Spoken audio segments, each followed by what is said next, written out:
역사답게 황현필입니다.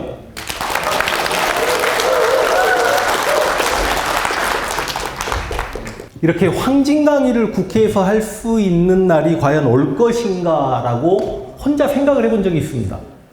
제가 유튜브에서 5년 전쯤에 조선사 강의를 쭉 해 나가다가 임진왜란 파트 들어가면서 나는 임진왜란 공부를 진짜 많이 했기 때문에 한 강의 하나당 러닝타임 20분씩 해가지고 영상을 20개 정도는 찍을 수 있다. 그리고 당신들 감동할 것이다. 재밌다. 하고 시작했다가 임진왜란만 65편을 찍었습니다. 이 임진왜란사를 공부하는 과정에서 제가 이제 나이를 좀 이렇게까지 살아오면서 이렇게 책을 내가 많이 본 적이 있었을까라는 생각이 들 정도로, 그래서 중간에 공부가 너무 힘들어서 강의를 잠깐 중단하기도 했습니다. 임진왜란사를 공부하고 강의하면서 느꼈던 가장 큰 소회를 한마디로 말씀드리자면, 대중들이 알고 있는 임진왜란사가 너무너무 잘못됐구나. 후대의 역사적 평가가 정말 엉망이구나. 그나마 역사서와 선배 역사가들과 기존의 현재의 우리 대한민국 국민들이 임진왜란의 영웅으로 바라보는 이순신에 대한 견해만 일치하지 전체적인 임진왜란사는 정말 잘못 알려졌구나. 그 중에 진짜로 그 중에 이 황진란 인물은 제가 공부해본 바에 의하면 이거는 을지문덕이나 양규나 강감찬급의 장수구나. 너는 그러면 이번에 임진왜란을 유튜브에서 강의하기 전에 황진란 이름을 알았냐? 감히 알았다고 자부합니다. 제가 초등학교 6학년 때 드라마에서 조선왕조 500년이라는 드라마가 옛날에 있었습니다. 맞죠?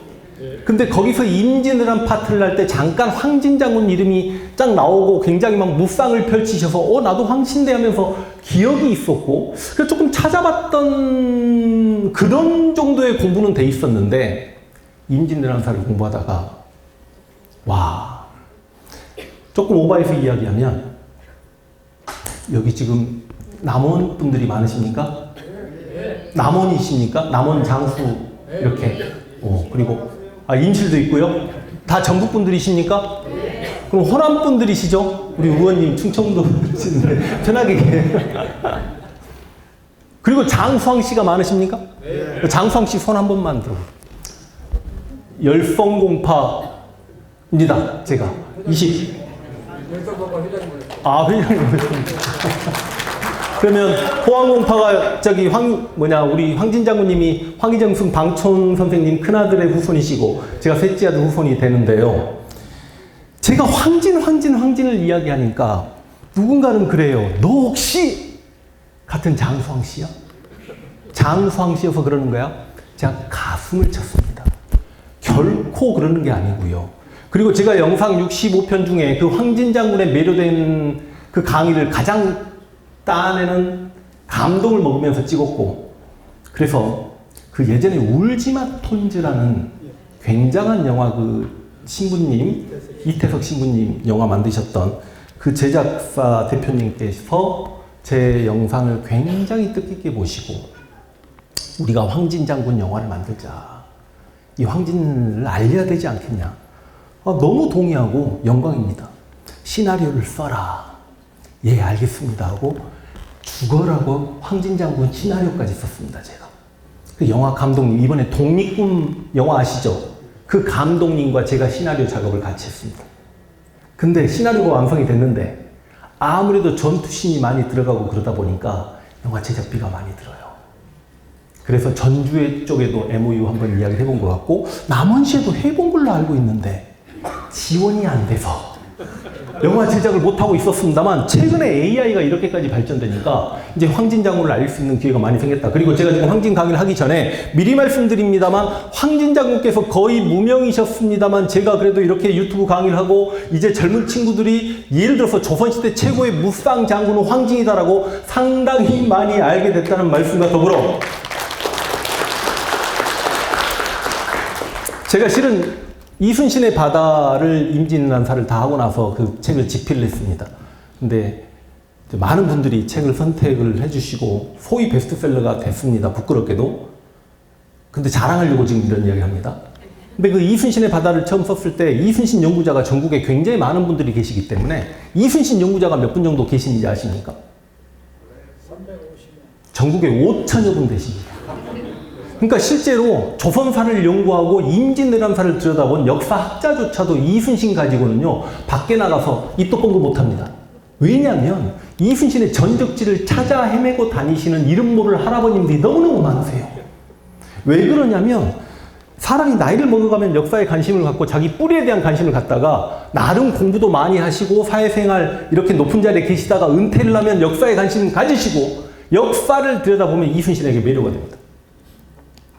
그래서 처음 이순신의 바다라는 책을 썼을 때 굉장히 태클도 많이 들어왔습니다. 야, 이건 이렇지 않냐? 하포이전 위치가 이게 아닌데 너 틀린 거 아니냐? 그때 우리나라 이순신 학계에 저명하신 한 분이 야, 이 꼰대들아, 젊은 황연필이 이렇게 대중적인 이순신을 날리기 위한 역사서를 써서 젊은 친구들이 이 책을 사서 보면 얼마나 좋은 일인데 이렇게 태클을 거냐? 라고 말씀하시고 그런 일이 있었습니다만 나중에 알고 봤더니 제가 조금 약간 실수한 부분이 있었어요. 뭐냐?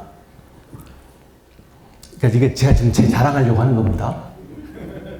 그 이순신의 바다라는 책을 제가 썼지만 정말 기가 막히게 써버렸어요. 그래서 1년에 이순신 장군 관련 책이 수십 권이 쏟아져 나오는데 제 이순신의 바다 이후에 이순신 관련 책이 안 나옵니다. 못 나옵니다. 그래서 우리 어르신들 소일거리를 제가 막아버렸어요.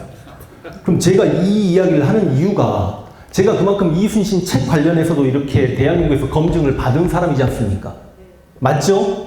그리고 임진왜란 때 분명히 바다에는 이순신이라는 거 동의하시죠? 근데 실제로 역사 학계에서도 그렇고 임진왜란사를 들여다보신 분들이 뭐라고 이야기하냐?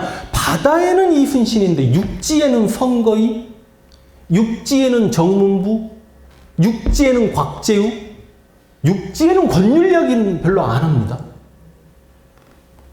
다 틀렸습니다. 호남 분들이 많으니까 제가 조금 편하게 말씀드리자면 임진왜란은 조금 과장해서 말씀드리면 일본과 호남과의 전쟁이었습니다. 그리고 제가 이순신 장군 만약에 강의를 할 때는 항상 뭐라고 이야기하냐? 이순신 장군께서 과연 임진왜란 때 전라도 사투리를 쓰셨겠냐 안 쓰셨겠냐? 100% 전라도 사투리 있습니다. 그 급박한 현장에서 전라 좌수영이면 지금의 보성과 순천과 나강과 흥양과 이쪽 분들과 목숨 걸고 그 격군들, 수군들 전라도 사투리 들어가면서 좌정훈, 우희립이 전부 다 전라도 분들이시고 그 다음에 이순신 장군의 스승이었던 정걸 장군께서도 전라도 고흥이시고 거북선을 만들었던 나대용도 전라도 분이시니 진짜로 이순신 장군께서 양무, 호남, 시무 국가라고 이야기할 만하다. 그 이순신 장군 이야기를 지금 할 수 없으니 임진왜란은 호남과 일본과의 전쟁이었다는 이야기도 지금 제가 다 말씀드릴 수 없으니 시간상 그 정도 임진왜란의 개간을 잡으시고 한번 처음부터 들어가 볼 수 있도록 하겠습니다. 자, 육제는 황진, 해제는 이순신입니다. 이렇게 지금 잘 보이실는지 모르겠습니다만 이게 임진왜란 때 1선발 고니시, 2선발 가토, 이게 이제 저보다 연배가 있으신 분들이 많다 보니까 고니시, 가토 그러면 좀 잘 안 와닿아요. 1선발 소서행장 그래야 와닿죠. 맞죠? 2선발 가등청정 그래야 와서 3선발 구로다까지 이렇게 갑니다. 지금 1, 2, 3선발만 그렸습니다만 실제로 1선발 고니시는 평안도까지 갔고 2선발 가토는 함경도를 쓸었고 3선발 구로다가 황해도 갔고 시마즈가 강원도 들어가고 이런 식이거든요. 근데 여러분 이 지도를 보시면 알겠지만 지금 어디만 일본군의 말발굽에 풀리지 않은 곳이 어디입니까? 호남이죠. 실제로 1592년 전쟁이 발발하고 호남은 일본군이 들어오지 못했습니다. 그런데 여러분 이 조선의 8도 중에 인구가 가장 많은 건 그때도 경상도였어요. 지금처럼 많은 차이가 나지 않아요. 거의 전라도 인구가 경상도 인구의 90%에 육박합니다. 그러니까 조선이라는 나라의 8도 중에 단위 면적당 인구는 전라도가 압도적으로 1등입니다. 그리고 쌀 생산량은 거의 8도 중에 조선의 쌀 생산량을 많게는 3분의 1, 적게는 한 4분의 1까지 됩니다. 이 전라도가 지켜졌기 때문에 이 전라도에서 나오는 굴량미가 의병을 먹였고 명나군들을 먹였고 이순신의 부대에게 향하게 되고, 이 전라도 의병들이 여기저기 길목을 막아나면서 이순신의 전라 자수형 부대와 함께 이쪽에서 바다를 지키고 싸우고 있었기 때문에 이순신 장군 입장에서는 분명히 호남이 없으면 나라가 없다. 이때는 분명히 맞는 말입니다.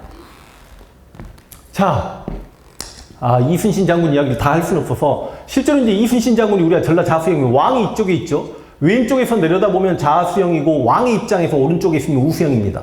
근데 우리가 선조가 그래도 이순신을 전라 자수하에 임명했던 건 굉장한 탁월한 인사 정책이었다. 선조가 이순신을 그 자리에 임명하지 않았으면 어떨 뻔했냐 하고 선조를 옹호하는 사람도 있습니다만, 입장 바꿔서 전쟁이 일어나자마자 경상좌수사 박홍과 그 다음 경상우수사 원규는 도망가죠.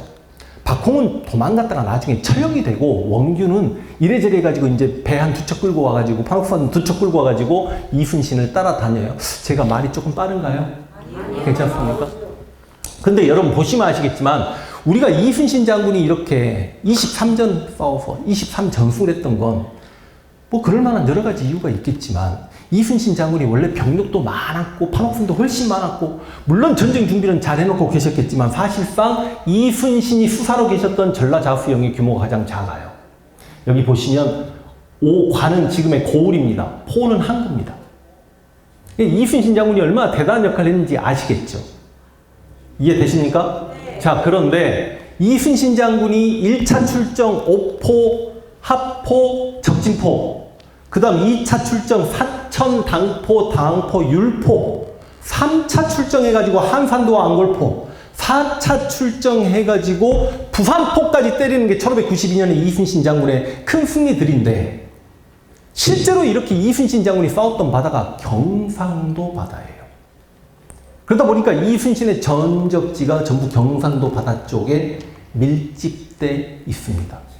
그러나 사실상 저 바다에서 싸웠던 건 이순신의 전라 좌수형 부대였고, 당포해전 이후에 누가 합류합니까?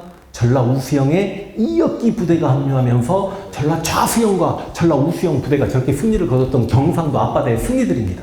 자, 이순신이 이렇게까지 승리를 거두고 난 다음에 이순신의 역할은 뭐였냐면, 서해바다로 돌아나가지 못하게 막아버리는 거예요, 이호수에서. 실제로 한산도 대첩 이후에 토요토미 히데요시가 이런 명령을 내립니다. 이순신의 함대를 만나면 이제는 전투를 걸지 말고 도망치거라.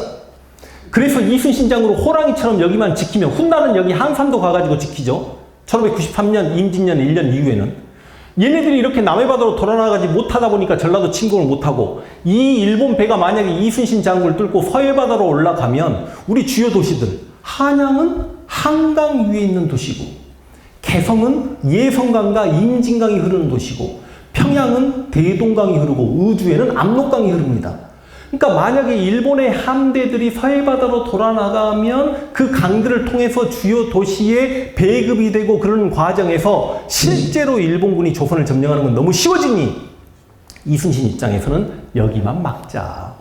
이 전투 이후에 여기를 막습니다. 그런데 이순신도 고민이 있죠. 만약에 일본군이 육지로 자신을 공격해 온다면 답이 있어요? 이순신 장군이 육지에 싸워서 일본군과 이길 수 있습니까? 불가능합니다. 이순신 장군의 부대는 수군입니다. 호남 사람 되면 이런 고민을 해봐야 돼요. 임진왜란이 발발하고, 부산성에서 정발 장군, 동래성에서 송상현 장군이 어찌고 저찌고 하다가 이일이 상주에서 지고, 신립이 어찌저 탕금대에서 지고, 한양을 빼앗기고, 맨 두드러 맞는 이야기만 나오는데, 그리고 바로 이순신이 와가지고 해전에서 승리하는데, 아니 저렇게까지 이어서 있는 이순신이 일본군 입장에서 무섭다라면 왜 일본군은 육지를 통해서 이순신 장군을 공격하지 못했는가를 고민을 했어야죠, 우리가. 그럼 공격을 해요, 안 해요? 일본군도 바보는 아니잖아요. 전라도를 공격을 하겠죠. 여러분, 지금 보시면 이렇게 아까 지도가 다시 나옵니다만 전라도만 살고 있고 이순신 장군이 이렇게 바다로 버티고 있으니까 전라도 공격을 들어옵니다. 그러면 우리가 이제 임진왜란 때 실제로 토요토미 히데요시가 자신의 다이묘, 영주들, 부하들을 조선에 보내는데, 제가 임진왜란사를 강의하기 전까지만 하더라도 야, 이순신 장군은 별로 이름 없는 일본의 쩌리 장수들에게 승리한 거 아니냐. 그리고 임진왜란 별로 유명하지 않은 분들이 이 조선 땅에 건너왔던 거 아니냐. 아는 분들이라고 했어요. 내가 지금 죄송합니다. 일본 장수들한테 아는 분들이라고 했어요. 별로 유명하지 않는 장수들이 조선에 건너왔던 거 아니냐. 아니요. 전국시대 120년 전투를 끝내고 나서 토요토미 히데요시 명령을 받고 임진왜란 때 조선에 침략했던 장수들은 지금도 일본에서 굉장히 역사적으로 유명한 인물들입니다. 그러면 이 역사적으로 유명한 인물들에게 토요토미 히데요시가 당시 일본의 영주들, 장군들, 다이묘들은 내가 몇만 석의 영지를 가지고 있냐, 쌀을 수확하냐.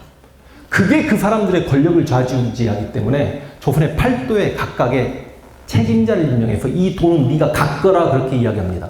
예를 들어서 고니씨는 이 평안도를 갔습니다. 가토는 함경도를 갔습니다. 구로다 삼선발은 황해도를 갔고요. 그 다음에 시마지가 강원도를 갔습니다. 이 경기도와 한양은 토요토미 히데요시의 양아들 우키타 히데이가 갔습니다. 그러면 우리는 호남 사람이니까. 그럼 이 전라도는 누구에게 줬을까? 토요토미 히데요시가. 누구에게 줘요? 보입니까? 고바야카와. 이 고바야카와가 어느 정도 인물인지 아십니까? 일본의 전국시대가 120년인데 그 120년 동안에 가장 유능한 장수 5명을 꼽아라면 거기에 고바야카가 들어갑니다. 당시 고니씨와 가토의 나이는 평균 30대 초반입니다. 근데 고바야카만 저 당시 조선 침략에 동원됐던 장수들 중에 나이가 거의 60입니다. 당시 토요토미 히데요시와 개인적으로 편지를 주고받을 수 있는 인물은 고바야카밖에 안 됩니다. 그럼 왜 고바야카에게 호남 전라도를 줬을까요? 호남이 가장 곡창지대니까. 얼음 대접을 한 거예요. 자, 이 고바야카가 본격적으로 육지로 호남을 공격합니다. 당시 전라남북도로 쪼개지기 전에 조선 팔도에 가명, 지금의 도청 소재지가 있는 도시는 어디입니까? 전주죠. 전주 공격을 시작을 합니다. 고바야카가 내려오면서 여기 금산이라고 돼 있습니다만 이 금산이 예전에는 전라도 금산이었죠. 박정희가 5.16 군사 쿠데타 일으키고 금산을 충청도에 편입시킵니다. 여기서 고경명 장군이 고바야카에게 패하고 조헌 들어보셨죠? 의병장. 고경명도 광주 의병장인데 조헌은 충북 옥천에서 의병을 일으켰던 그 의병장이 영규대사와 함께 이 금산성 전투에서 패합니다. 최근에 그 우리 조헌 장군과 함께 죽었던 의병들 700의총이라고 금산에 가면 있습니다. 근데 저는 굉장히 불만이 많거든요. 왜 700의총이냐. 800여 명의 스님들도 돌아가셨는데 아무리 조선은 나라가 유교국가지만 나라를 위해 싸웠던 800여 명의 스님들은 그렇게 무시한단 말이냐. 이름을 1500의총으로 가야지. 근데 이걸 조원지방 가문에서 굉장히 반대를 해요. 근데 최근에 조윤호 부산대 교수, 조원 장군의 직계 후손께서 이거 700의총 나는 조원의 후손이지만 받아들일 수 없다. 1500의총으로 가야 된다라고 굉장히 연구를 하고 계신 분이 있습니다. 중요한 건 이 고경명과 조헌이 남쪽으로 내려오는 고바야카를 막다가 다 금산에서 패배합니다. 제가 선후관계까지 다 정리해드리면 너무 어려우니까. 그럼 고바야카는 부대를 둘로 쪼갭니다. 옛날에 그 다이묘들이 글을 모르니까 항상 스님들이 따라다니거든요. 참모거든요. 자신의 승장이었던 앙코쿠지에게 1만의 병력을 줍니다. 이 앙코쿠지를 우리는 처음 들어봤겠다라고 생각할 수 있겠습니다만 여러분 일본의 역사, 영화로나 드라마로나 가장 많이 나왔던 전투가 혹시 세키가라 전투라고 들어보신 적 있습니까? 토요토미 히데요시 가문과 도쿠가 이에야스 가문이 권력을 놓고 싸웠던 그 세키가라 전투에서 도쿠가 이에야스 가문이 이겨서 에도 막부가 들어서죠. 그 도쿠가 이에야스 막부, 쉽게 이야기하면 동군이 서군에게 승리하고 서군의 사령관을 딱 3명 죽여요. 딱 3명. 이 3명 중에 한 명이 앙코쿠지입니다. 그럼 그 대단한 앙코쿠지가 어디를 침략해 오냐면 웅치고개를 먼저 들어옵니다. 웅치고개 아마 지도가 있을 겁니다. 웅치는 여기 운장산과 마이산 그리고 여기가 전주입니다.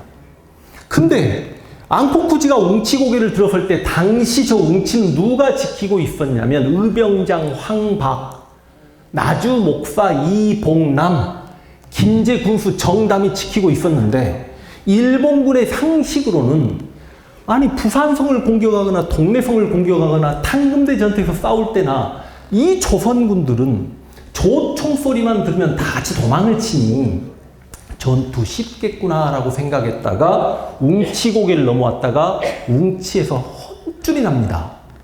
이 앙코쿠지와 미리 이제 말씀드리겠습니다만 고바야카 군의 정말 재수없었던 부분은 뭘까요? 지금까지는 전라도 군인을 제대로 안 만나고 온 거예요. 이전에 용인전투에서 대규모 병력을 이끌었던 조선 관찰사 이광이, 전라도 관찰사 이광이 패했다라고 하지만 오합지졸에서 무너진 거지, 그 패전을 경험했던 전라도 병사들이 모여서 제대로 싸우겠다고 웅치 고개를 지켰는데 이 웅치는 성도 아니잖아요. 쉽게 얘기하면 야전을 치른 거 아닙니까? 이 야전에서 얼마나 잘 싸웠는지. 그러나 패합니다. 이봉남과 황박의병장은 후퇴를 하지만 김제군수 정담은 장군 몸을 피하시오. 그러니까 내가 이곳에 지키는 총사령관인데 내가 피해서야 되겠냐. 나는 내 갑옷에 이름을 제대로 새겼으니 내 자손들이 내 무덤을 써줄 수 있지 않겠냐라고 웅치에서 싸우다가 그래서 결과적으로 웅치 전투는 패배합니다. 그런데 일본군도 전투를 치르고 난 다음에 웅치에서 혀를 내두릅니다. 어떻게 이렇게 장렬하게 나라를 위해 목숨을 바칠 수 있단 말인가. 그래서 웅치에서 조선군들 시신을 모아가지고요. 조선 충간의담, 조선의 충성스런 간과 의로운 쓸개를 가진 조선인들하고 시신을 묻어주고 편말을 세워줍니다. 그래서 3명의 장수가 지켰던 웅치는 뚫립니다. 그래서 앙코쿠지가 웅치를 뚫고 이 안덕원, 이제 전주 초입입니다. 여기 가서 야영을 합니다. 진을 치고요. 자, 그럼 이제 오늘의 주인공 황진은, 황진 장군은 실제로 임진왜란이 일어났던 걸 이순신처럼 알았던 것 같습니다. 통신사 김성일과 황룡길이 일본에 파견될 때 함께 호위무사로 따라가서 당시 활솜씨를 뽐내기도 하고 돌아오면서 야, 얘네들이 침략하겠구나. 근데 당시 황진 장군은 지방관으로 치면 가장 말단 동복, 어디예요? 화순 동복의 현감입니다. 지방관은 종이품 관찰사만이 명령을 막 내릴 수 있어요. 도의 책임자만이. 그 밑에 부윤, 부사, 목사, 군수, 현령, 현감이 있거든요. 현감은 종육품이에요. 지금으로 치면 대위입니다. 근데 진짜로 일본의 침략을 예상하고 700명의 별동대를 정말로 키워놓고 있었습니다. 그래서 용인전투 패배에도 자신은 오히려 병력 숫자를 늘립니다. 패지한 병을 받아들여가지고. 그럼 황진은 어디가 있었냐? 전주를 지키고 있었던 전라도 관찰사 이광이 야, 웅치나 이치 쪽으로 일본군이 오지 않고 남원 쪽으로 들어온다는 첩보가 들어왔다. 그러니까 너는 남원 쪽으로 가거라. 그러니까 황진은 저 아래 남원 쪽으로 가 있었어요. 그게 거짓 정보야. 돌아와 보니 웅치는 뚫렸어요. 앙코쿠지는 여기 안덕원에 진을 치고 있어요. 황진의 선택. 저거 오늘 밤에 봐버린다. 그러니까 우리가 임진왜란 드라마 보면 우리 조선군이 일본군이 밤에 진을 치고 있는데 기습 공격을 해서 섬멸시키는 그런 드라마 보신 적 없죠? 자료를 보겠습니다. 안덕원 전투 이야기입니다. 적병이 이미 안덕원에 도달해 앙코쿠지 부대가 도달해 있어요. 제장이 모두 피해 태각인데 황진이 곧장 안덕원으로 달려가 적병을 요격하고 대파하여 거의 섬멸하였다. 여러분, 우리 조선사회 그리고 임진왜란 사회 이렇게 역사적으로 기록적으로 일본군을 섬멸했다 이런 단어 참 찾아보기 어렵잖아요. 외노들이 전주를 침범하자 황진이 말 달려 안덕원에서 외노들을 크게 격파하고 우두머리를 활로 쏘아 맞춰 죽였으니 이로부터 외노들이 감히 전주의 경계를 범하지 못하였다. 그래서 앙코쿠지가 전주를 공격도 못하고 후퇴를 합니다. 앙코쿠지가 아까 누구의 부장이라고 했죠? 이게 반응이 좀 젊은 친구들도 있고 해야 막 반응이 오는데 어르신들 고바야카와의 제장이라고 했잖아요. 그럼 고바야카의 승장 앙코쿠지가 패했잖아요. 그럼 이제 누가 남았습니까? 고바야카가 남았죠. 금산에서 고경명과 조온을 깨고 들어온 그 고바야카가 어디로 들어옵니까? 이제 이치로 들어옵니다. 이치로. 그럼 이치로 들어올 때 참 역사가 황진에게 조금 운이 안 좋으려고 일주일 전인가 권율이 도제찰사 순찰사가 돼요. 그러니까 무슨 말이냐면 일주일 전만 하더라도 광주 목사면 조선의 지방간 제도에서는 부유, 목사, 군수, 현령, 현감이 서로 명령을 못 내립니다. 내가 종육품이어도 상품이 나에게 명령을 못 내려요. 그 지방간에게 오로지 명령을 낼 수 있는 권한은 관찰사와 도책임자, 뭐 도제찰사, 뭐 이렇게 순찰사. 근데 마침 도제찰사가 돼요. 그러니까 총사령관은 권율이에요. 자, 우리가 이순신 장군의 그 많은 전투 상황과 해전들을 보고도 이순신 휘하에 얼마나 뛰어난 제장들이 있었겠습니까? 맞죠? 근데 그 승리는 누구 승리예요? 100% 이순신의 승리입니다. 왜 그런지 아세요? 일본의 침략 의도를 미리 파악하고 모든 전투 준비를 이순신이 다 했고 전쟁 작전 수행 능력 역시 이순신의 전부 다 능력이었고 전투 하나 열에서부터 끝까지 하나에서 10까지 오로지 이순신의 계획대로 움직였던 승리이기 때문에 그 승리는 이순신의 승리입니다. 그런데 우리는 권율을 조금 과대평가하고 있어요. 워낙에 임진왜란 때 영웅들이 없다 보니까. 권율은 애국자 맞습니다.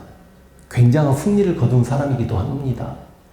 우리 임진왜란의 3대 대첩이 어떤 것들이 있어요? 이렇게 질문해야 한산도 대첩 이순신의 또 김식래 진주 대첩 또 그렇죠. 권율의 행주 대첩이 있습니다. 근데 이 권율의 행주 대첩은 일본군이 벽제관 한양 옆에 벽제관이라는 곳에서 이효성의 명나라군대를 두드러 깨고 진짜 어디 그냥 동네 산책 나오듯이 3만 병사가 행주성을 공격했다가 10시간 버텨내고 1000여 명의 일본군이 사상을 입었던 전투가 행주대첩입니다. 그런데 권율 장군은 연세가 60 정도 되셨고 우리가 장군 하지만 문관 출신이기 때문에 여러분들이 권율 장군과 싸워서도 승패를 아니요, 이길 수 있습니다. 당시 60세 문관 출신 어르신이었다니까요. 그래서 그 행주 대첩도 들여다보면 자신은 나이도 드셨고 애국심은 있어서 그냥 여기서 죽으려고 맘먹으셨던 것 같아. 그래서 병사들 밥 먹이거라. 어차피 우리 죽을 테니 여기서 실컷 싸우자. 조경이라는 장군이 무슨 소리 하시냐. 행주성 지켜야지. 병사들 쉬지 마. 지금부터 목책을 만들어.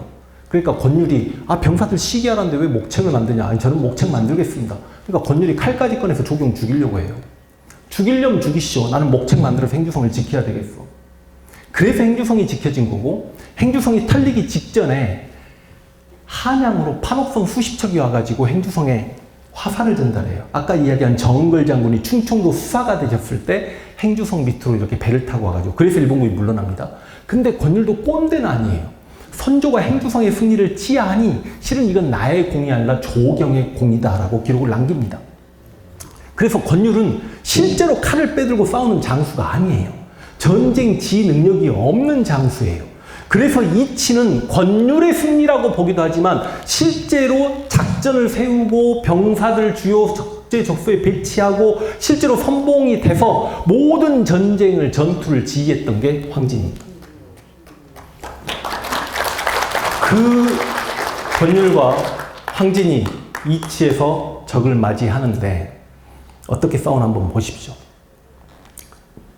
적이 낭떠지를 타고 기어오르자 황진이 남을 의지하여 총탄을 막으며 활을 쏘는데 쏘는 대로 맞지 않는 것이 없었다. 종일토록 교전에 적병을 대피하는데 시체가 쌓이고 피가 흘러 초목까지 피비린내가 났다. 이날 황진이 탄환에 맞아 조금 사이가 저하되자 권율이 장사를 독려해서 이런 내용이 나옵니다. 이 문장을 한번 보십시오. 왜적들이 조선의 3대 전투를 이끌을 때 이치 전투를 첫째로 쳤다. 일본의 승려 화안이란 승려가 실제로 조선에 옵니다. 조선의 관료들과 대화를 합니다. 임진왜란이 끝나고 난 다음이에요.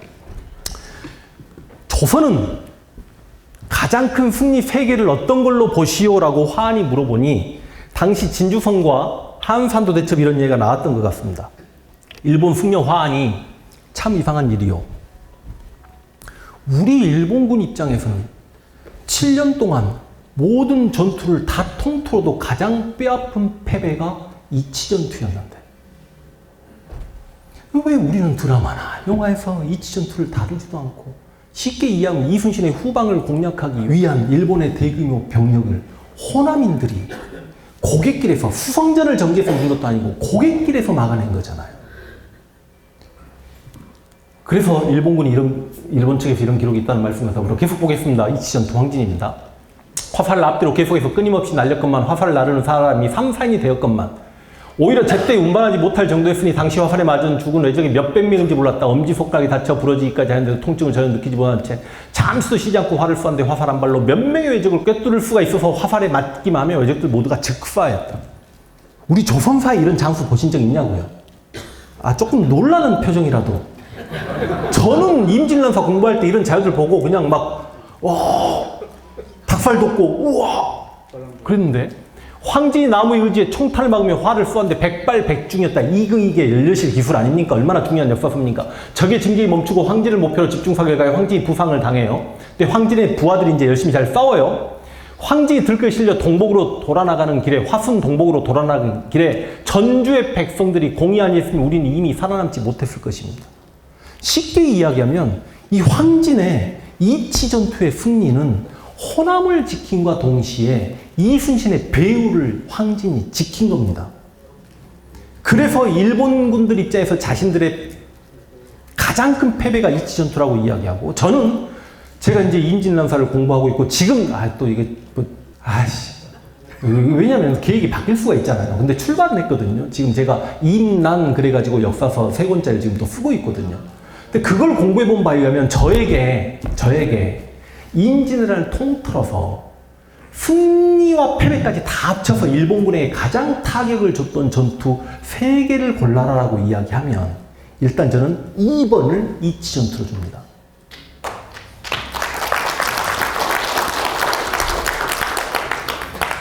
자, 열려실 기술이 있죠. 일본에서 조선의 3대 승척을 말하는데 이치의 승리를 첫째로 쳤다. 논평한 이가 말하기를 이 승리가 없었으면 외적은 반드시 호남 전체를 유린하였을 것이다. 그래서 이 백사집은 오성과 한음할 때 오성 이항복의 기록물입니다. 오성 이항복이 권율의 사위죠.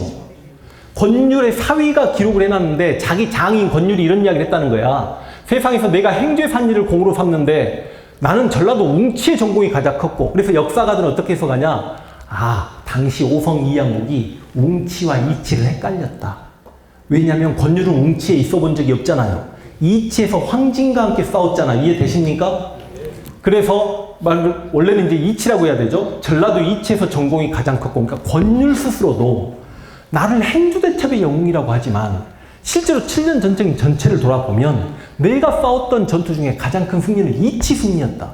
근데 왜 세상 사람들은 행주로만 나를 기억하니 이래는 알 수 없는 것이 있다. 이치 전투에서 이렇게 승리를 합니다. 여러분, 이치에서 이렇게 승리를 하니까 황진이 뭐 해요? 승진은 하겠죠. 근데 이게 승진이 잘 안 알려졌다가 훗날 송강정철이 전라도 지역을 돌면서 민심을 수습하다 보니까 이치전투는 사실상 황진이 다 했네 해서 황진이 승진을 다시 한 칸을 더 합니다.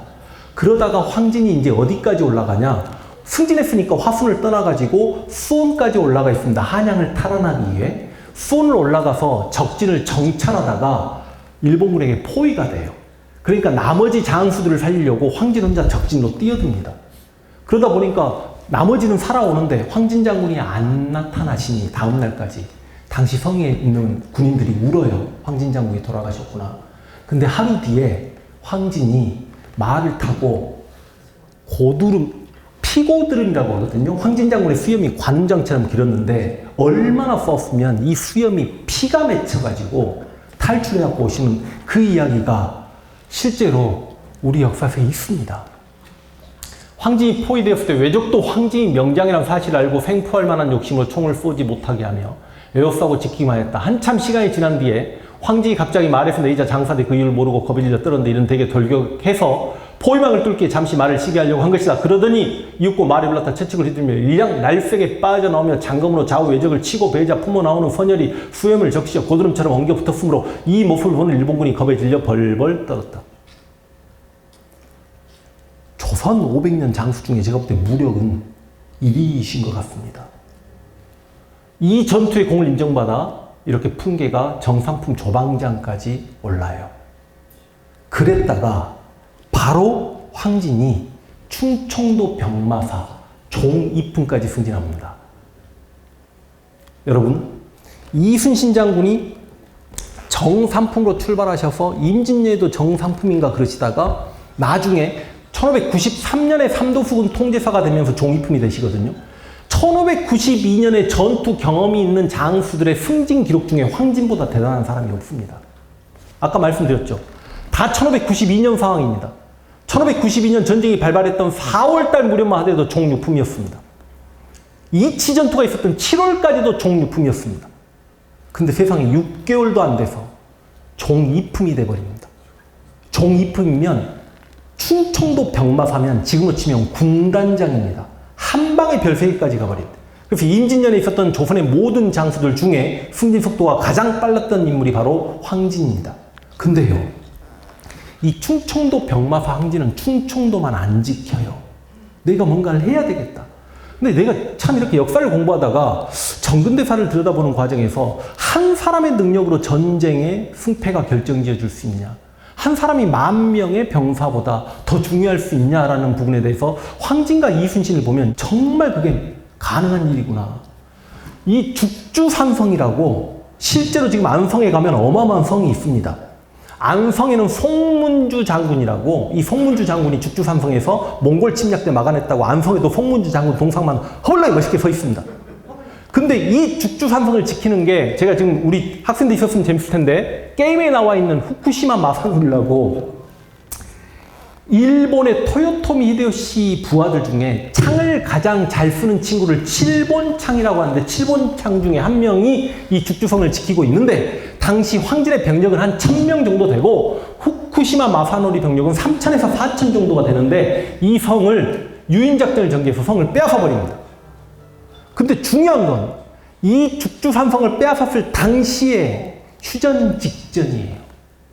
고니 씨랑 가토가 평안도 함경도까지 갔다가 한양으로 모여들고 명나라와 조선, 일본 사이에서 휴전을 할까 말까 논의를 하고 있을 때 황진이 안성을 점령해버렸다는 건 무슨 말인지 되시죠? 지금 경부고속도를 타고 가면 경기도에서 가장 교통의 요지가, 지금은 아닐지 모르겠지만 조선시대는 안성이 맞습니다. 동의합니까? 예. 그 교통 요지를 황진이 막아버린 겁니다. 쉽게 이야기하면 일본군 전진기지 부산로부터 한양까지 보급로를 끊어버린 거죠.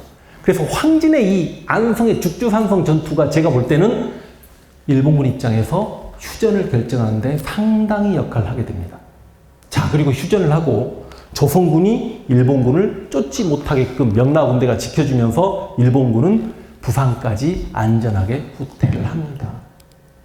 그래서 후퇴를 하고 다시 이런 상황이 됐는데, 실은 웅치와 이치에서 막히니까 일본군은 여기 부산, 왜 일본이라고 하냐, 왜라고 해야지라고 하지만 실제로 일본은 8세기 나라 시대부터 일본이라는 국호를 사용했으니까, 제가 임진란사 강의할 때도 일본 하는 겁니다.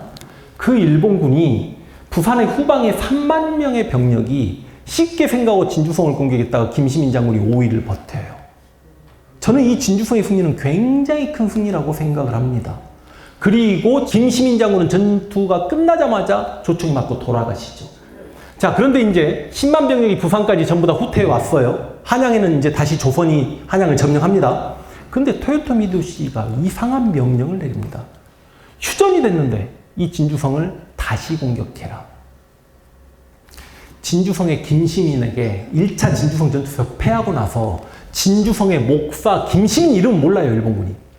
목사를 일본 발음으로 모쿠소라고 하면서, 도깨비입니다, 도깨비. 일본에서도 지금도 공포의 대명사입니다. 그 모쿠소를 죽여라.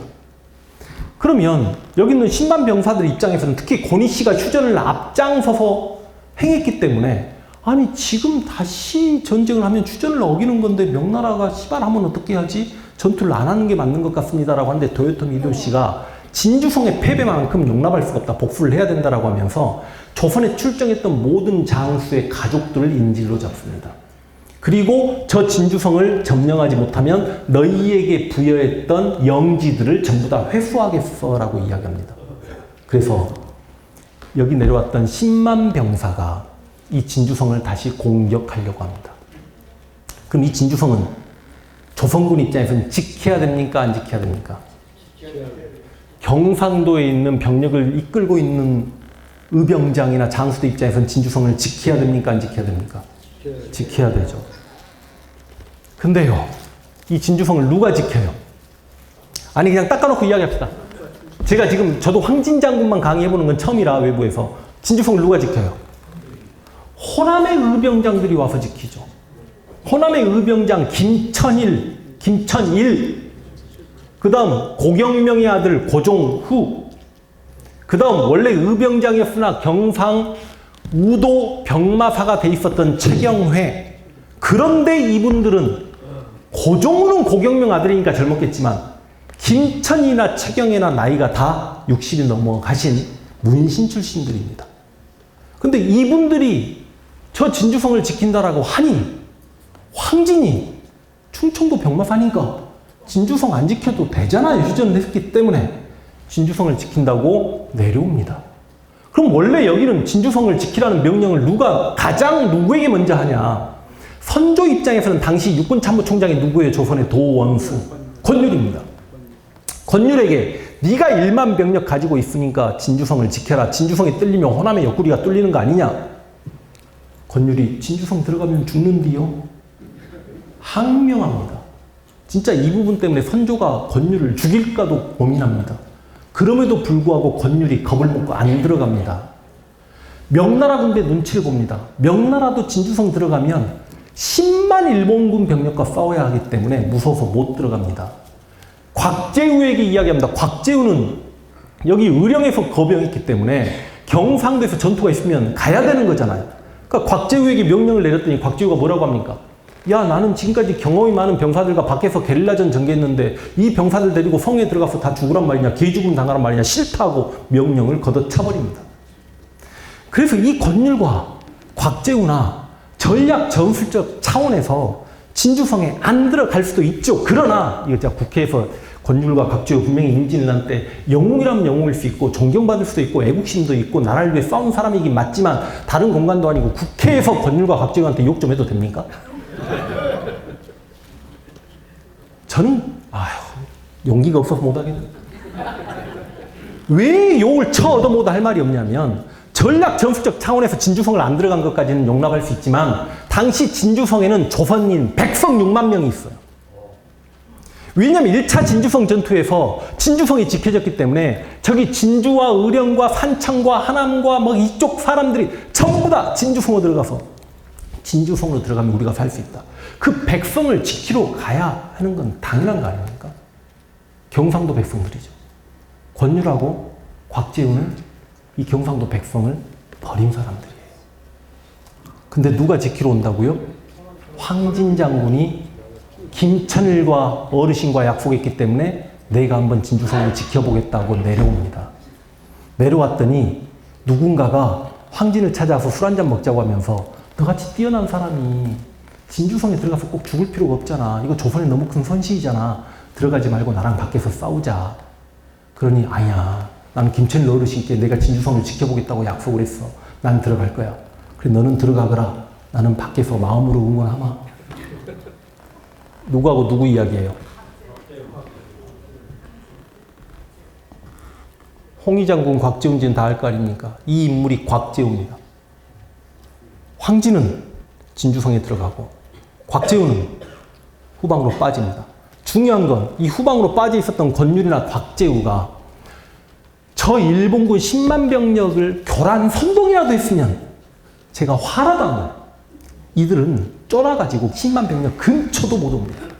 그런데 이들이 생각할 때는 권율이나 곽재우가 생각할 때는 저 진주성은 하루 이틀이면 무너지겠지. 지금까지 행주성 공격했던 건 3만 병력이고 이전에 1차 진주성 공격했던 것도 3만 병력이고 부산 정발장군이 지켰던 부산성과 동래성 공격했던 건 고니시의 1만 8천 병력에도 다 무너졌는데 10만 병력이 공격하는 진주성이 어떻게 버티냐.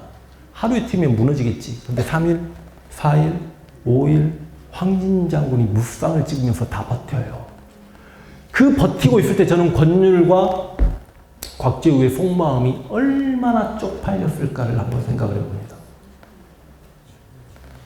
제가 강의 시작하기 전에 미리 이렇게 말씀을 드렸어야 했는데 임진왜란사를 들여다보니까 참 왜곡되고 대중들에게 잘못 알려진 부분들이 많다라고 했죠.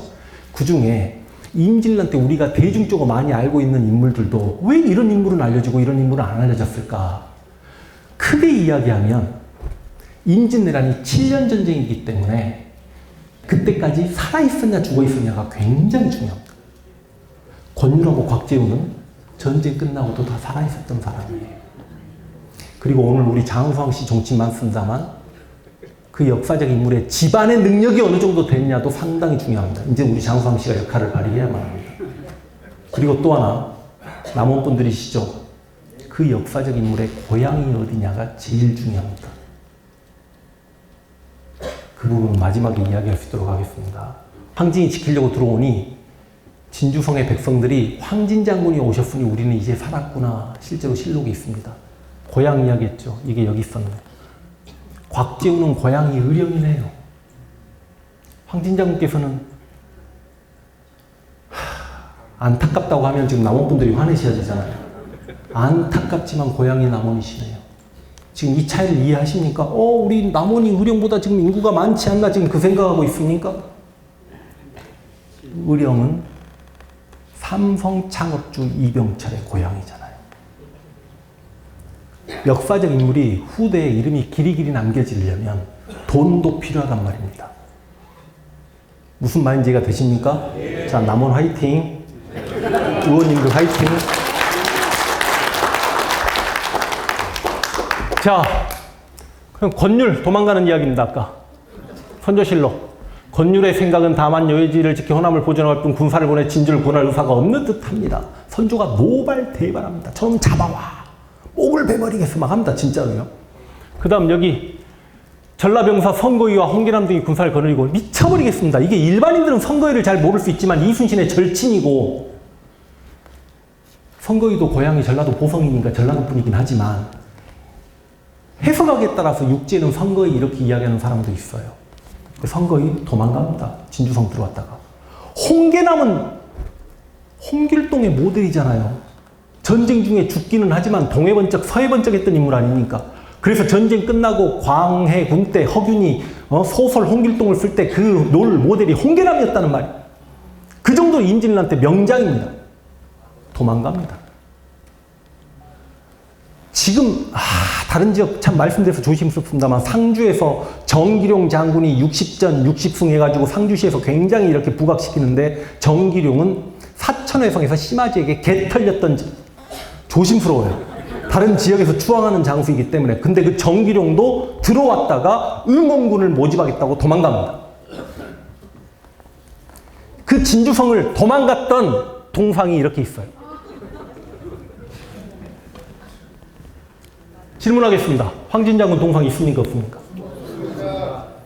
백성 6만 명을 버리고 진주성을 버리고 도망갔던 장수들은 저렇게 동상이 세워지고 받들어진 반면에 그 진주성을 지키고자 들어갔다가 그 8일간 어마어마한 항전을 했던 장수들은 동상이 없어요.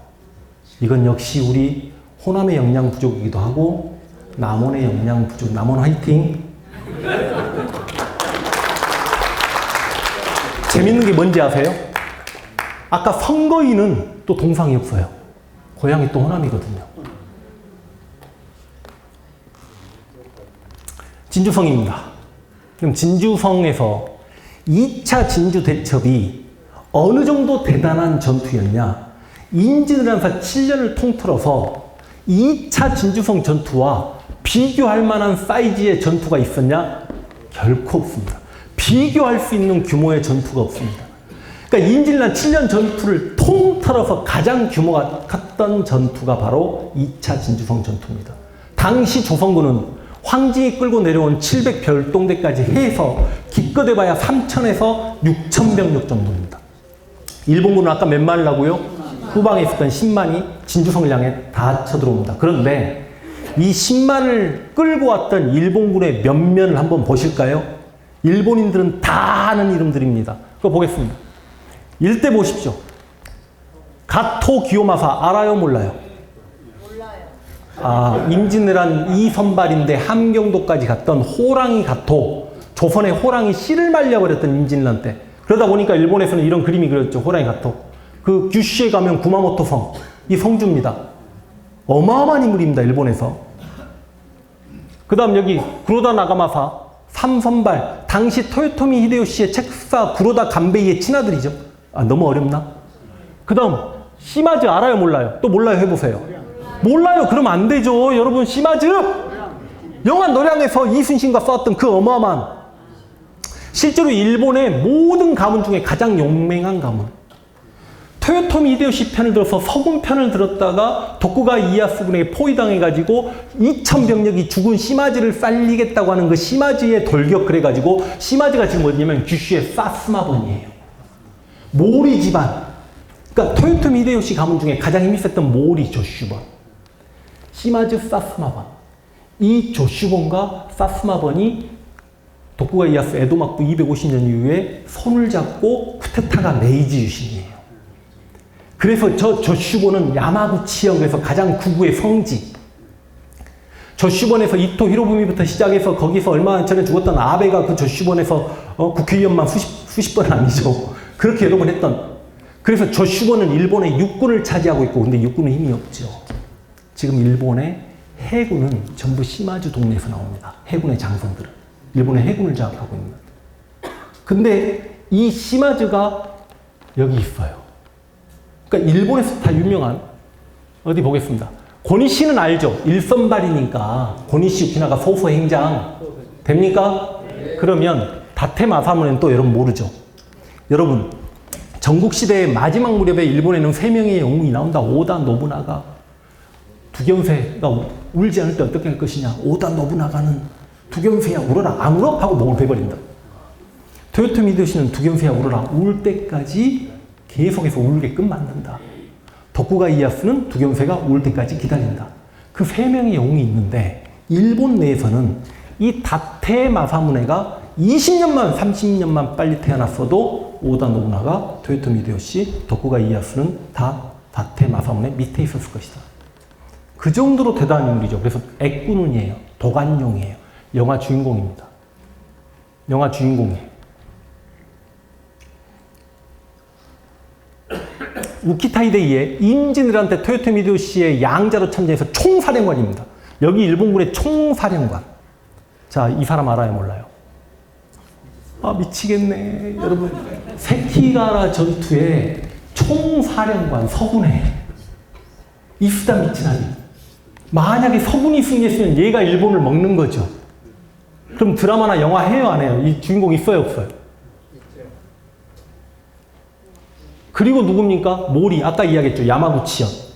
집안의 힘이 제일 셌던 가문. 그리고 누구 있어요? 고바야카. 아까 호남 침략했던.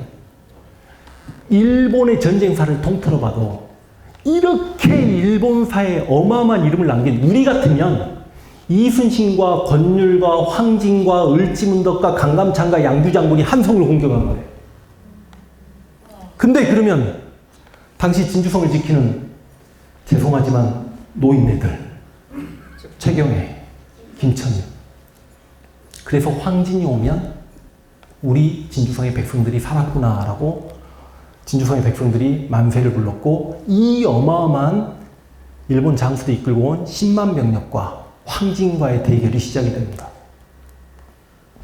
자, 진주성도 굉장히 자료가 많은데 간추려 왔습니다. 첫날 이기고 둘째 날 이기고 셋째 날도 이기고 8일째까지 이겨요. 특히 이게 한 4일 정도 된 날인데 일본군이 성 밖에 모래성을 쌓으니까 성 안에도 성을 쌓아서 그 높이를 맞추고 위에서 내다보면 공격하기 위해서 성을 쌓는데 실제로 황진 장군이 우통을 벗어 던지고 군단장이 이렇게 흙 주머니를 나르고 그러니까 성 안의 백성들이 이렇게 감기에서 울었다 그런 내용이 나오죠. 그래서 8일 동안 전투를 치렀는데 여러분 한번 생각을 해보십시오. 만약에 토요토미 히데요시가 저 진주성을 점령하지 못하면 너희들 가족들 싹 죽여버릴 거야 하고 이 장수들에게 엄포를 놓지 않았더라면 너희들의 영지를 다 빼앗아 버릴 거야 라고 엄포를 놓지 않았더라면 5일째, 6일째, 7일째 되는 날 분명히 일본군으로 후퇴했을 겁니다. 그랬으면 우리 임진왜란사를 통틀어서 7년 전쟁 전체를 통틀어서 가장 큰 승리는 진주 대첩이라고 해서 2차 진주성 전투가 가져갔겠죠. 그럼 제가 생각하는 행주까지 놓고 개인적으로 이순신 장군의 한산도 대첩 말고도요. 부산포 해전의 규모가 더 커요.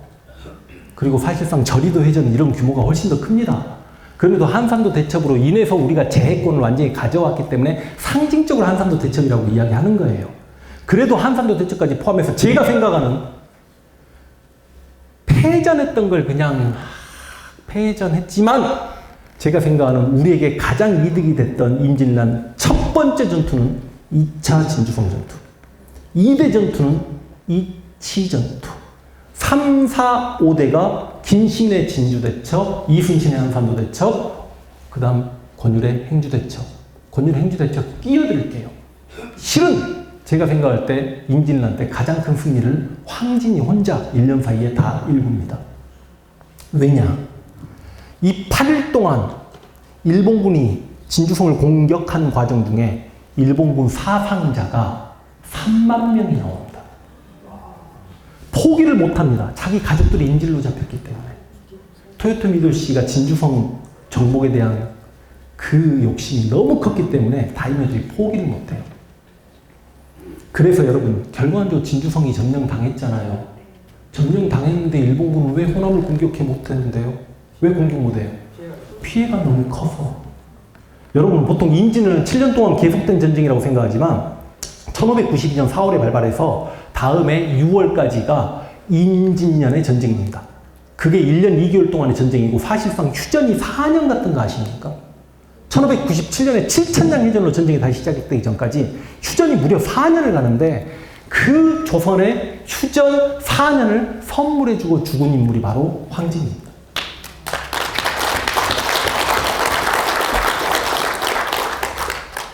황진 장군이 8일째 되는 날 완벽한 승리를 거둬놓고 섬 동쪽 문 앞에 가서 시신을 바라보면서 한 1000명 정도 또 죽었겠는데 라고 하고 있는데 시체 더미 밑에 저격병이 있었고 저격병이 조총을 쐈는데 그게 기둥을 맞고 황진 장군 머리에 맞고 바로 돌아가십니다. 8일째 승리 거둔 날 밤에 돌아가셨다고요? 그 돌아가신 이야기. 황진이 성안을 보면 오늘 싸움에 죽은 적이 1000이 충분히 넘을 것이다 라고 했으나 이렇게 그 철안이 목판에 빗겨맞고 튕겨나와서 황진의 왼쪽 힘을 맞았다. 이때 자 보세요.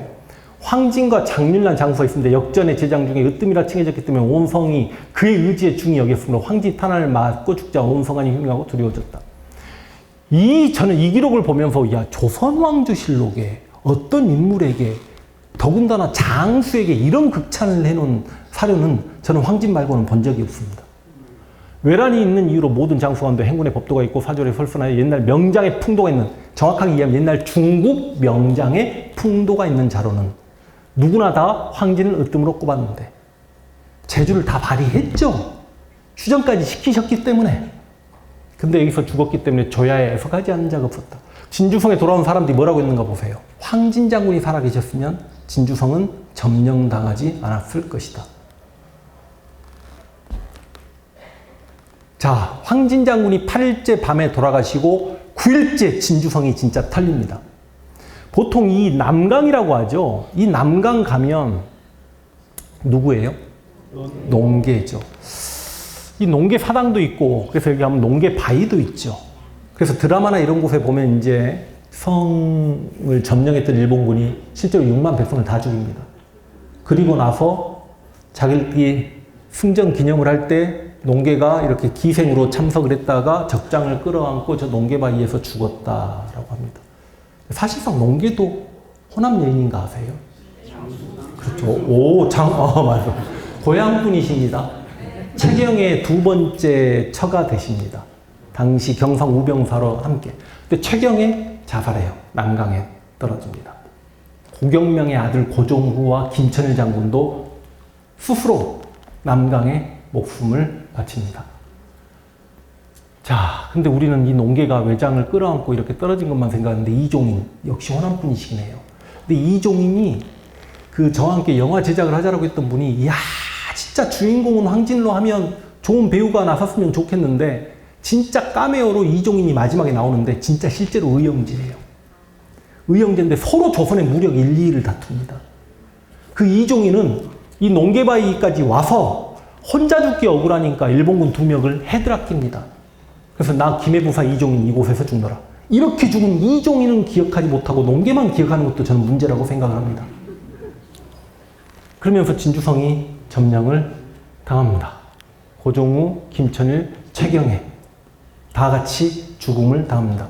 해석학에 따라서 진주성을 가서 보면 삼장사비가 있는데 이 삼장사가 누구냐? 1차 진주성 전투에서 영웅담이 있었던 뭐 김성일 등등이냐? 아니면 이렇게 호남 사람들 뜻하냐라고 이야기하지만 황진장군 기록물은 진주성에도 제대로 없습니다. 자, 저는 이 진주성의 6만 명의 경상도 백성을 지키기 위해 호남의 장수들이 가서 장렬하게 목숨 바치고 싸운 곳이잖아요. 그쵸? 그럼 저 진주성은 진정한 영호남 화합의 장이 되어야 하는 곳이라고 생각합니다. 자, 황진 묘비문을 마지막 한번 보고 강의를 끝낼 수 있도록 하겠습니다. 황진의 손자가 할아버지 묘비문을 누군가에게 부탁해서 지금도 실제로 묘비명에 이런 내용이 있습니다. 열장부리 황공 씩씩한 풍모에 출중한 무의 강군 그대로 명중되어 힘은 범과 같았어라. 충성으로 방패 신고 의기로 병장이 삼았나니 삼군을 뺏을 수 있을 망정 이 뜻은 어지러울 수 없었도다. 진주성 지킨 일은 공의 직분이 아니었지만 한 번 승나간 이상 죽을 줄 알고도 뛰어들었지. 외적이 새까맣게 기어오르고 포성은 잇따라 진동하는데 포위된 열흘 동안 하루도 10번을 더 싸웠어라. 공이 큰 솔로 부르짖자 병등 사절 떨쳐 일어나고 악담은 이 피로 물든 얼굴 귀신도 통분하여 울부짖었지. 성을 짓누는 흉악한 기웅 공의 이마를 꿰뚫은 흉탄에 거목 쓰러짐에 금성탕지도 함께 무너졌네. 이 금성탕지가 아무리 공격해도 버텨내는 성을 뜻하는데 그 황진과 함께 그 진주성이 무너졌다는 뜻입니다. 공은 죽어도 죽질라나 늠름히 생기가 흘러넘쳐 하늘 찌르는 의열에 그 기운 무지개를 쏘고 천둥이 올리도다. 공의 홀령 하늘 올라가고 채백은 땅속에 묻혀있나니 비석에다 이 비명을 새겨 후대에 공의 풍모를 전하리라. 조선시대에 쓰여진 비석 묘지 내용입니다. 이렇게 임진왜란사를 공부하면 실제로 이순신 장군께서도 진주성의 점령 소식을 듣고 황진이 죽었으니 나란 일이 어긋나게 되었도다라고 말씀을 하셨다라고 합니다.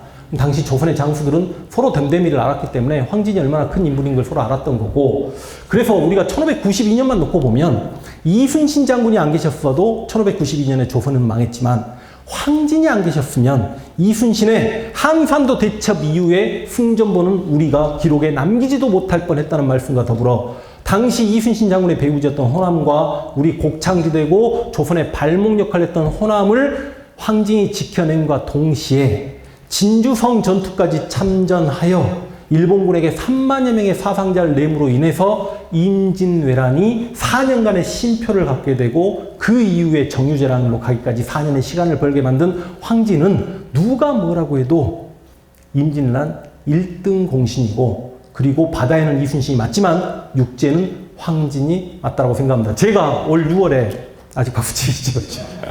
제가 올 6월에 지금 남원을 갔습니다. 어디 갔겠습니까? 남원에 가면 광활로 갔겠죠. 참 그 천변이랑 예쁘게 잘 해놓으셨더라고요. 개인적으로 이곳 어디에 황진 장군 동상 하나 정도가 온다거나 아니면 공원 하나 정도가, 우리 남원 시장님이 지금 이 강의를 들으셨어야 했는데 있었으면 좋겠다는 말씀과 더불어 남원분들, 우리 고향에 이렇게 조선 역사상 최고의 명장 황진이 우리 고향 인물이다, 우리 전라도의 인물이라는 자긍심을 가지고 황진 알리기에 우리가 함께 힘을 모아야 되겠다는 말씀 드리면서 제 강의 마무리 짓겠습니다.